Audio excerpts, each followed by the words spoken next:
Hier, le président de la République, après 2 jours passés dans différents quartiers du Grand-Est. C'est comme s'il avait une chaîne YouTube. Est-ce qu'il peut poignarder Macron pour avoir un poste plus important? Oh non! Il pourrait le trahir. Oui, le trahir, hein. Pas poignarder avec le couteau. Je m'appelle le ministre des Caches. Je reviens à Louis XVI. Comment vous allez trier les questions que vous gardez, les questions que vous ne gardez pas? C'est pour ça qu'on a une deuxième séance pour un peu... Là, c'est le gros du travail. Après, on affine ensemble. Mais il y a aussi beaucoup de questions qui finalement se répètent ou se redondent. Donc, on en choisit une qui représente les autres. Et puis après, dans la classe, ils pourront aller un peu plus loin avec l'invité et prolonger le sujet. Donc, on élimine ensemble. Moi, ce que je fais, je mets un ordre en général pour essayer que ça se déroule de façon à peu près logique. Et puis il va falloir arrêter les choix sur le cadeau, sur l'interro surprise, sur... Voilà, c'est pour ça qu'on a 2 séances. Moi, j'aimerais demander à M. Castaner si ces policiers, ils en ont marre d'aller contre les gilets jaunes tous les week-ends et de ne pas pouvoir profiter de leur famille. Moi, j'aimerais poser ma question à Christophe Castaner. Si votre femme ne serait pas là, est-ce que vous continuerez toujours à jouer au poker? Est-ce que les enfants posent des questions plus pertinentes que les adultes?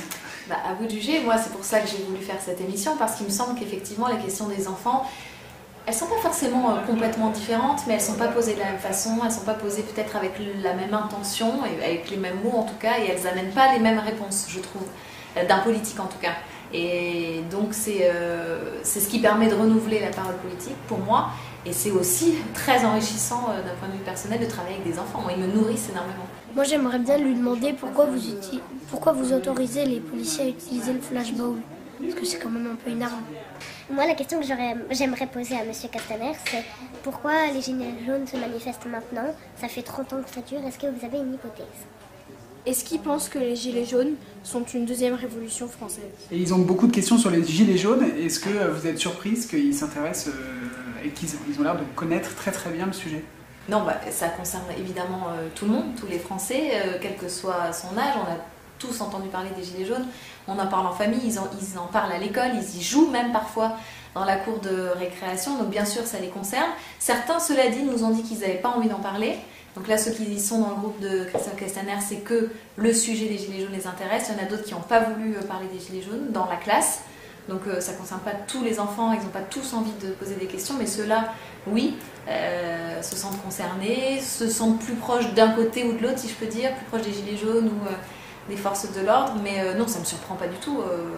Moi, j'ai une fille qui a 10 ans et on en parle tous les jours à table à la maison. Moi, ce que j'aimerais demander à M. Castaner, c'est pourquoi vous appelez Édouard Philippe mon poulet?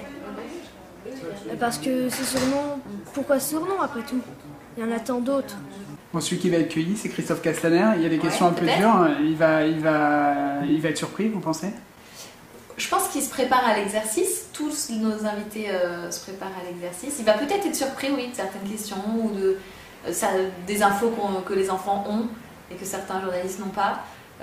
J'espère qu'il va être surpris et que du coup, on va avoir encore plus de spontanéité et de vérité dans cette rencontre.